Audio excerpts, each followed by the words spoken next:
My sister looked me in the eye and said, "You can cry later, this day belongs to me," while stealing my wedding venue and date. She had no idea who my fiancé really was. The truth destroyed her entirely. "You don't mind rescheduling, right? It's just a small wedding. Mine's going to be a real event." That was the exact sentence my younger sister Talia said to me 3 weeks before my wedding, after she stole my venue, my date, and the last bit of respect I had left for my family. My name is Nora Sinclair. I'm a professor of visual arts at a small liberal arts college in Portland. I'm not flashy. I don't chase trends, and I certainly don't have thousands of followers hanging on my every filtered selfie. That's Talia's world. She's a beauty and lifestyle influencer, whatever that really means these days. My parents adore her, always have. I'm the quiet one, the one who chose stability over ambition. Their words, not mine. I got engaged last fall to Julian, an architectural designer I met at a guest lecture. He was kind, soft-spoken, and saw value in things others overlooked, like me. We fell in love over black coffee, sketchbooks, and long rainy walks along the Willamette River. When we decided to get married, I didn't want anything extravagant. I chose a local art gallery that hosts intimate weddings. It was the place Julian first told me he loved me. The gallery was small but meaningful, and we booked it over a year in advance for May at p.m. Everything was planned. The invites were sent. The florist, the caterer, even my dress. Custom made by a former student. It was going to be our day. And then Talia called. She said she had big news and insisted we have a family dinner at our parents' house. I should have known something was off the moment I walked in and saw champagne already popped. Talia was glowing, practically bouncing in her seat. My parents beamed at her like she had just announced world peace. "I'm getting married," she squealed, to Aiden. That's her boyfriend of 6 months. A flashy advertising exec with perfect teeth and a Porsche he parks like it's a personality. "That's fast," I managed to say, trying to hide my confusion. "Oh, and guess what? We're getting married on May. Isn't that crazy?" I froze. "What do you mean, May?" I asked slowly. "That's my wedding day." Talia giggled, like I had told a joke. "I know. But you didn't copyright the date, Nora. Besides, you can reschedule, right? Your wedding's just small. Ours is going to be huge." We booked the Armitage Hotel. Aiden's uncle pulled strings to get us the ballroom. It was the only available date. My heart dropped. The Armitage was one of the most exclusive venues in the city. But more importantly, why my date? I looked at my parents. Surely they'd say something, defend me. But my father just shrugged. "Maybe it's best if you adjust. Pralia's wedding will have more guests, more press. It's better for the family." "Press?" My mom chimed in too. "Nora, don't be difficult. Your ceremony is more personal. You can move it to the next weekend. Everyone will understand." Number I didn't understand. I sat there blinking, as my family essentially erased my wedding in real time. I stood up. "I'm not rescheduling. We planned this over a year ago." Talia's smile faded. "Don't be selfish." I felt like screaming. Instead, I just grabbed my bag and walked out the door, my mother calling after me. "Think about what's best for the family." That night, I told Julian everything. He didn't say much, just listened, held my hand, and said, "We'll figure this out." And I believed him. I wanted to believe him. But the very next morning, I received a phone call from the gallery coordinator. "Nora, I'm so sorry, but we've just been informed of a last-minute change. The gallery is no longer available on May." My breath caught. "What? Why?" There was a pause. It was booked under Talia Sinclair's name. My sister had literally taken my venue. I dropped the phone. My hands were shaking. I felt like the world tilted sideways, and I was the only one falling. That was the moment I realized this wasn't just a coincidence. Talia wasn't just taking my date, she was trying to erase me. But she had no idea who Julian really was, and what we were about to do next. I stood in the middle of our tiny kitchen, gripping the edge of the counter like it was the only thing keeping me upright. The words from the gallery coordinator still echoed in my ears. It was booked under Talia Sinclair's name. She hadn't just stolen my date. She had taken the exact venue Julian and I had poured our hearts into, the place where we first met. The place I envisioned walking down the aisle, surrounded by people who knew our story. and she took it like it was nothing. Julian walked in with 2 coffees, but paused the moment he saw my face. I didn't have to say a word. "She took the gallery," I said, my voice barely a whisper. Julian set the cups down and crossed the room in 2 steps. "We'll find another place," he said gently. "No," I replied. "You don't get it. This wasn't about logistics. This was personal." She waited until everything was set. Then she made her move. I knew Talia.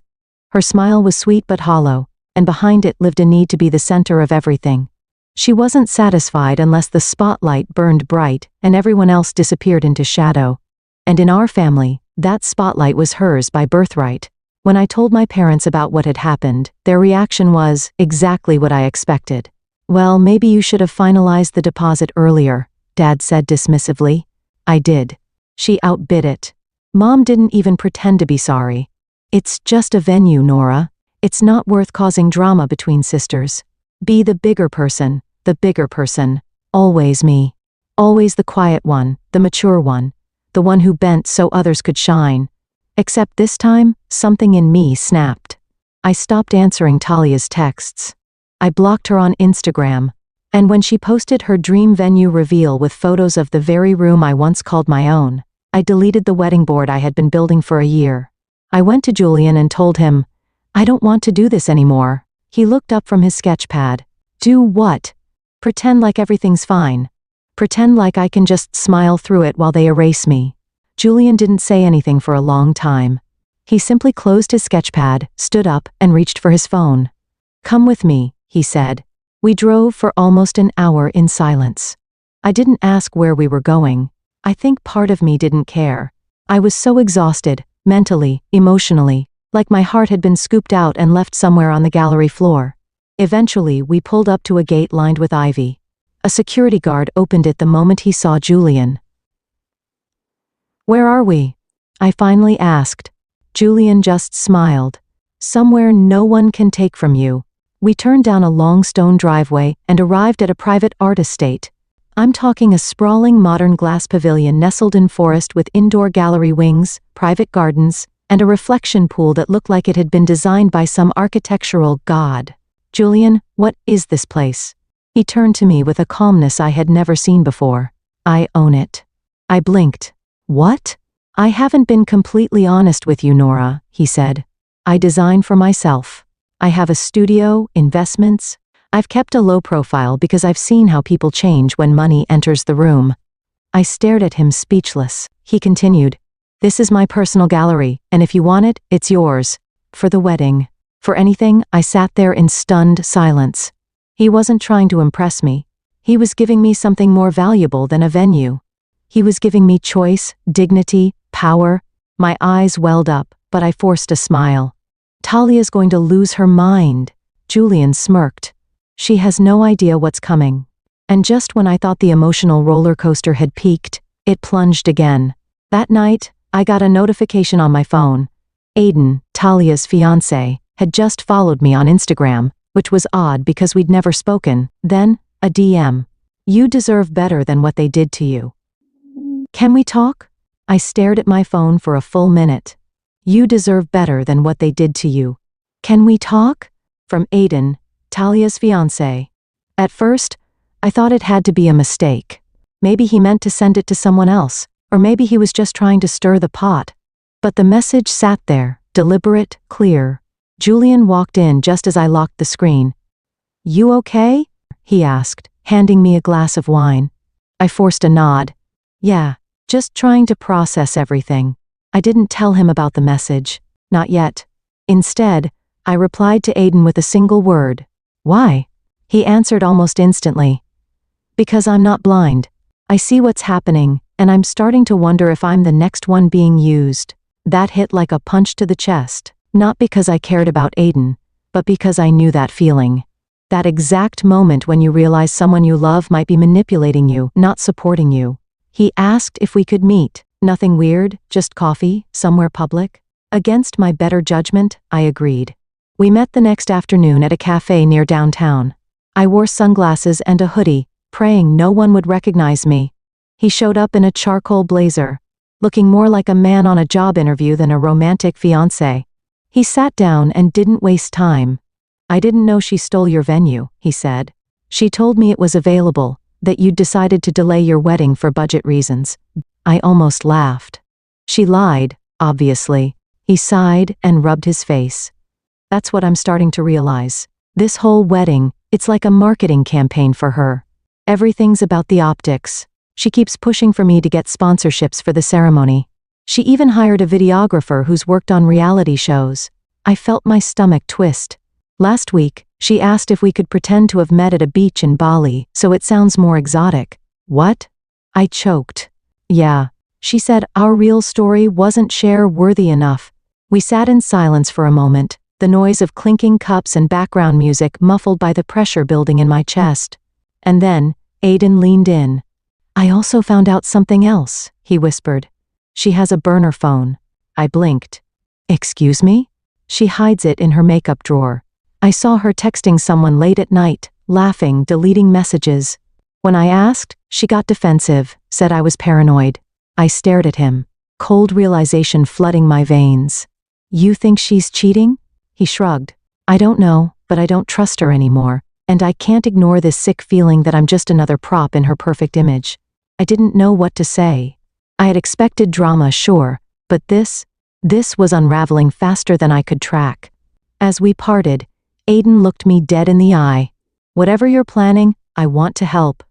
That night, I told Julian everything. The messages, the meeting, the burner phone. To my surprise, he didn't look angry. He looked ready. "This is exactly why we don't back down," he said. "They wanted to humiliate you. Now we show them who you really are." The next few days were a whirlwind. Julian made calls. Quiet ones. Discreet ones. He asked me to trust him, and I did. Then came the invitations. Ours went out first, hand-delivered, beautifully printed, with gold leaf detail and custom calligraphy. But there was more. Every single one included a private RSVP code linked to a luxury estate venue, the Redwood Pavilion, a place I'd never even heard of until Julian showed me. But apparently, in his circle, it was the venue. People were already talking. And then it happened. Talia called me after weeks of silence. She wasn't angry. She was smug. "Hey sis," she cooed. "Just wanted to let you know we're releasing our wedding trailer on social media this weekend. Thought you'd want a heads up since, yours might look a bit underwhelming in comparison." I said nothing. Just let her talk. But 2 days later, before she could drop her big video, she was scooped. An industry blog posted a leaked guest list for our wedding, including several A-list names. It went viral in hours. Then, Talia's worst nightmare showed up at her doorstep. She messaged me in all caps. "Why is Aiden refusing to finalize our guest list? What did you tell him?" I didn't reply.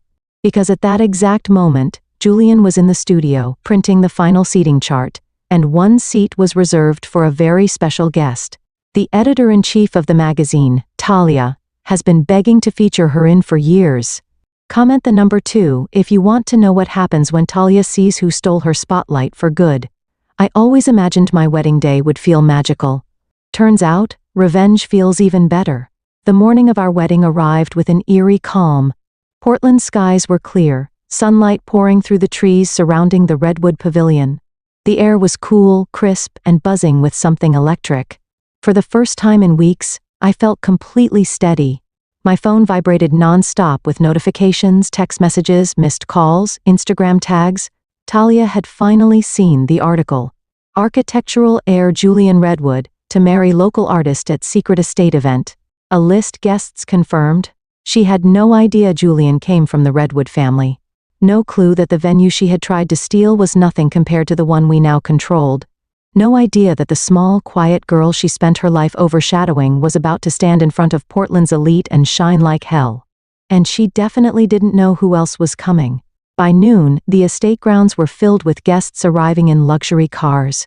Celebrities from the art world, architects, media personalities, even the governor's wife. Julian greeted them like it was second nature. I stayed inside, watching from the bridal suite window in silent disbelief. Then came the knock. It was Aiden. He looked sharp, clean suit, calm face. But his hands trembled when he handed me a small velvet box. "What's this?" I asked. A little insurance, he said, glancing at the door to make sure no one was listening. She doesn't know I kept it. Inside was a flash drive. Aiden leaned closer. Texts, voice recordings, video, proof she planned to sabotage your wedding, admitted it was revenge for you stealing attention, and tried to bribe the gallery coordinator to bump you off the calendar. My throat went dry. She told me the only way she could shine was if your light was off, he added, eyes dark. She didn't just want to marry me, she wanted to beat you. I clutched the flash drive. Why are you giving me this? Because I'm done being used, he said quietly. And because part of me hopes this ends with her learning something. Julian appeared a few moments later, calm, composed. It's time. The ceremony began exactly at p.m., the time Thalia had claimed as hers. But today, it was mine. I walked down the aisle to the sound of a string quartet, through rows of people I never imagined would be here for me. My dress flowed like water, my heart beat steady. When I reached Julian, he took my hand like it was already home. But the real moment, the revenge, came during the reception. Julian stood for his toast, glass in hand. Thank you all for joining us on this incredible day, he began.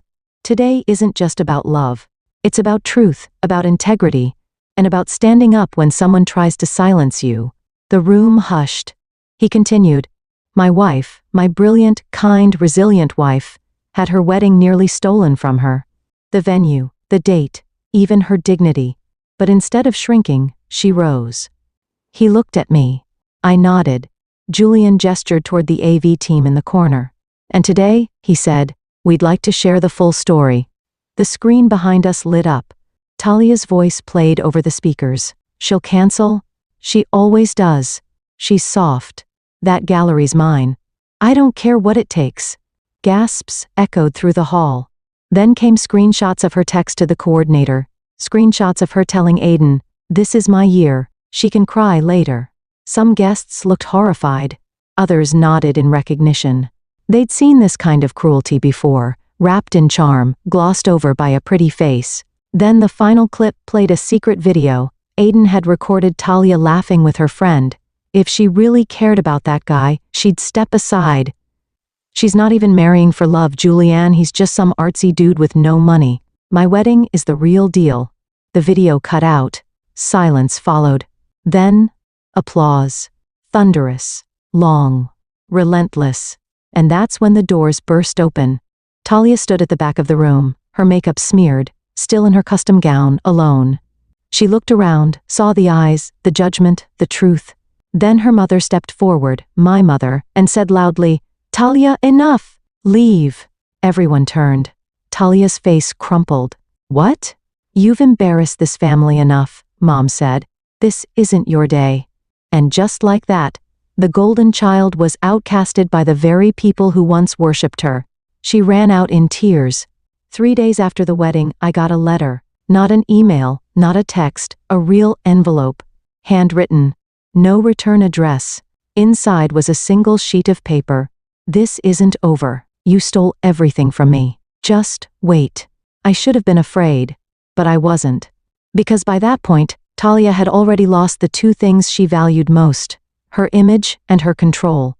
After the wedding video went viral, especially the part where she mocked Julian and admitted to sabotaging my plans, her sponsorships dropped like flies.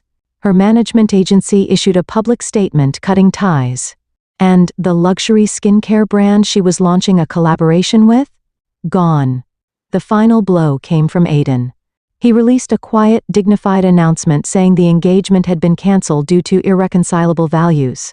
He even donated the deposit they'd put down for their canceled wedding to a women's shelter in Nora's name. Meanwhile, Julian and I were receiving messages from people all over the country, artists, designers, even students I hadn't spoken to in years, thanking me for standing up to the kind of quiet cruelty so many people let slide. But just when I thought it was all behind us, Talia tried again. She showed up at my university. I was mid-lecture when my department had knocked and pulled me into the hallway. She's here, he whispered. Says it's urgent. I walked into the faculty lounge and found her pacing like a trapped animal. She looked nothing like the girl from social media. Her hair was messy. Her designer coat was buttoned wrong. Her nails, usually perfect, were chipped and raw at the edges. Nora? She snapped. You need to fix this. I blinked. Excuse me? You ruined my life. That video, you had no right. It was a private conversation. It was you, Talia, I said calmly. Your words, your actions. She stepped closer. I had everything, and now I'm nothing. Are you happy? No, I replied softly. I'm not happy you're suffering. I'm just finally done being the one who always steps aside. She stared at me like she didn't recognize me, and maybe she didn't. I wasn't the sister she used to toy with. I was someone who had finally chosen herself. But then she made her final mistake. She lunged toward me, grabbed my wrist, and screamed, I'll make sure you lose it all too. Campus security was called. There were witnesses, a professor, 2 students, and security footage. Later that week, I filed a restraining order. The news hit local press. Former influencer accused of threats, public breakdown at university. From what I've heard, she's moved back in with our parents. The same from what I've heard, she's moved back in with our parents. The same parents who finally told her to get help instead of defending her behavior. She deleted all her social media. Her accounts are gone. Her name, once a trending tag, now draws silence. And me? Julian and I just returned from our honeymoon in Florence. The sun, the art, the quiet cafes, it was everything I dreamed of and more. My department offered me a promotion. I'm launching a program to help young artists who've been bullied out of their creative paths. At night, I look at Julian and realize, I didn't just get justice. I got freedom. Freedom from comparison, from manipulation, from being the shadow in someone else's spotlight. Talia tried to take everything from me. But in the end, she gave me everything I needed, a reason to finally choose myself. And I'll never give that back. Comment the number 2 if you think Talia got what she deserved. And don't forget to subscribe if you want more true revenge stories like this one.